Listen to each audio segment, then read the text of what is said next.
seu hater, seu trollador. Não, shippar é outra coisa, né? Shippar é quando você olha um casal, assim, tipo o Whindersson e... O Whindersson tá com a mulher melão? Não, com a mulher jaca? Quem é o Whindersson?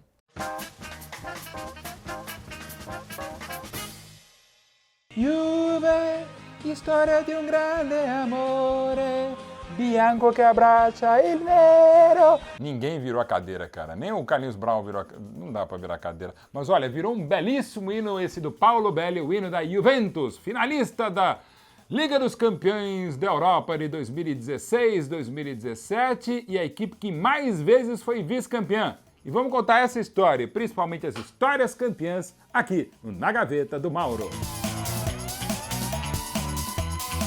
1985, era a quinta final do Liverpool, então campeão da Europa, depois de vencer a Roma nos pênaltis. Era a terceira final da Juventus. A gente fala das outras, mas é duro falar da final em Bruxelas, no estádio de Heysel. Havia a torcida, claro, o espaço da Juventus, havia a torcida do espaço do Liverpool, infelizmente dos hooligans, e havia uma zona neutra para as pessoas de Bruxelas, e a grande maioria eram italianos que ali trabalhavam.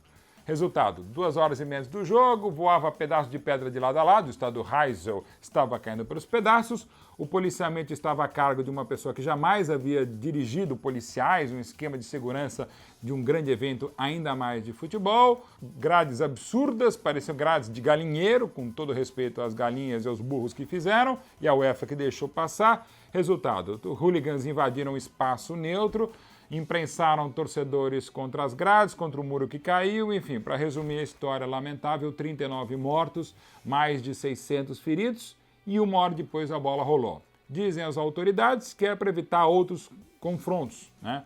Outras violências, mas aí já estava tudo violentado, teve a final, a Juventus, que era muito mais time que o Liverpool, venceu o jogo por 1-0, o primeiro tempo esquecível, muito chato, além de terrível, e no segundo tempo o Gillespie, zagueiro do Liverpool, derrubou fora da área o Bonek, cracaço polonês da Juventus, o árbitro resolveu marcar o pênalti, Platini bateu o pênalti e celebrou como se nada tivesse acontecido, e a Juventus venceu sua primeira final.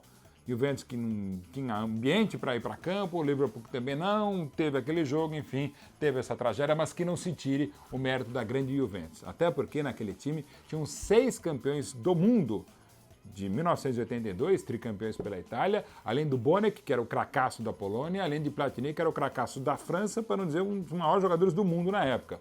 Um time maravilhoso, um time sensacional, mas que infelizmente a gente lembra mais da tragédia de Heysel do que da grande Juventus, campeã da Europa pela primeira vez em 85, nessa final funesta contra o Liverpool. Depois das investigações que não precisaram ser muito profundas, os clubes ingleses, até pela mão forte da dama de ferro Margaret Thatcher, foram punidos por 5 anos de suspensão nas competições europeias, o Liverpool mais um, né, que era o causador disso aí, 5 mais 1, só voltaria na temporada 91 e 92 a disputar as competições europeias. E era uma temporada complicada aquela de 85, porque no campeonato italiano a Juventus foi apenas a 5ª colocada, num ano estranhíssimo, onde o grande Verona foi o campeão italiano. A Juventus não foi tão bem assim na Liga Nacional, mas também porque pensava na conquista do seu primeiro título europeu. O bicampeonato da Juventus veio em 96 em Roma, dá para dizer que em casa, contra um grande Ajax, que havia sido campeão europeu com um timaço do Van Gaal, e em 95 contra o Milan, que ainda tinha Davids, que depois faria história na própria Juventus, tinha o grande meia finlandês, o Litmanen, o Kluivert, que era um baita centroavante, era banco daquele time ótimo do Ajax em 96,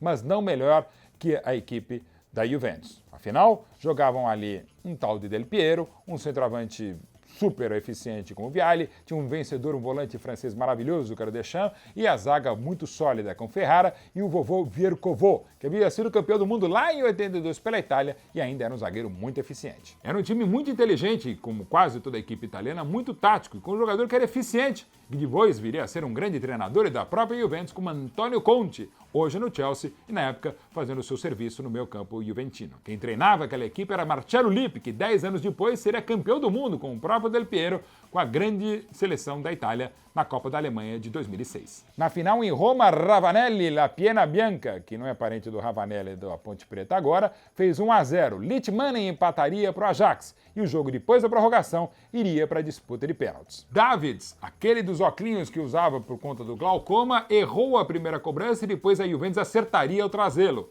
No final, Siloi perdeu o pênalti do Ajax, e a Juventus foi campeã fazendo seus 4 gols. Ferrara, que era um ótimo zagueiro, Pessotto, que era um jogador tático, Padovano, que era outro jogador tático, e Jovic, que era um bom jogador, mas também não era grande coisa. Uma vitória típica italiana nos pênaltis, a Juventus bicampeã da Europa em 96. Você vê, o cara que enxerga bem de óculos, o Davids, perdeu o pênalti, mas era interessante, ele jogava com óculos. Quem que era o cara da NBA que usava óculos também? Que era o mesmo óculos que o Davids usava, e era permitido pela UEFA, pela FIFA e tal. O cara tinha visão de jogo. Ah, sei lá, não entende de NBA, cara. O Vitor Sérgio, você sabe quem é? Nem ele sabe. Quase que eu perco o meu. A Juventus tentou ser bicampeã da Europa em 97, mas perdeu a decisão para o Borussia Dortmund por 3-1, um time que ainda era dirigido pelo Marcello Lippi e tinha um tal de Zidane começando a botar as manguinhas e as chuteirinhas de fora no meio-campo juventino. 3 finais seguidas, ganhou em 96, perdeu em 97 e perderia em 98, mesmo jogando mais que o Real Madrid.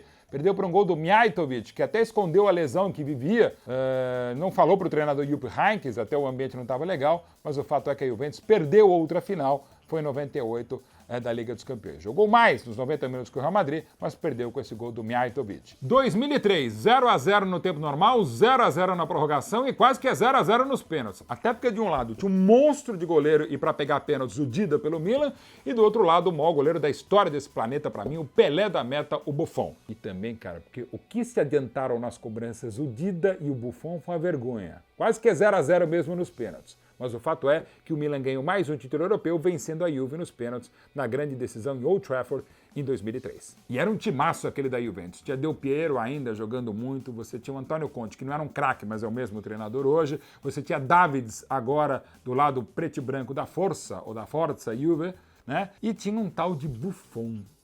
Que coisa! O mesmo que vai estar na grande decisão de 2017, que a gente vai ver aqui nos canais Esporte Interativo. E o último vice da Juventus foi em 2015, um jogo que a gente acompanhou aqui na Liga dos Campeões, que a gente viu aqui nos canais Esporte Interativo, na grande final de Berlim. Que estádio maravilhoso! Em 2015, foi 3-1 para o Barcelona contra a Juventus. O Barça abriu a contagem com Rakitic, a Juve empatou, mas no final o time teve Messi, teve Neymar fazendo gol e teve um mal anulado, Suárez não dava para segurar. Mas que timaço tinha a Juventus. Além do Buffon na meta, você tinha Pirlo, você tinha Vidal, tinha Pogba, tinha Tevez. Como nomes, a de 2015 é uma senhora equipe, lá vem que é a senhora. Mas como equipe, taticamente falando, essa de 2017 é maior. Por isso, essa história de 6 finais perdidas pode mudar. Essa é a história maravilhosa de La Vecchia Senhora na Liga dos Campeões. A gente também conta a história do Real Madrid nas finais de Liga dos Campeões e a gente vai contar muito mais histórias aqui no Na Gaveta. Dê o like, dê o joinha.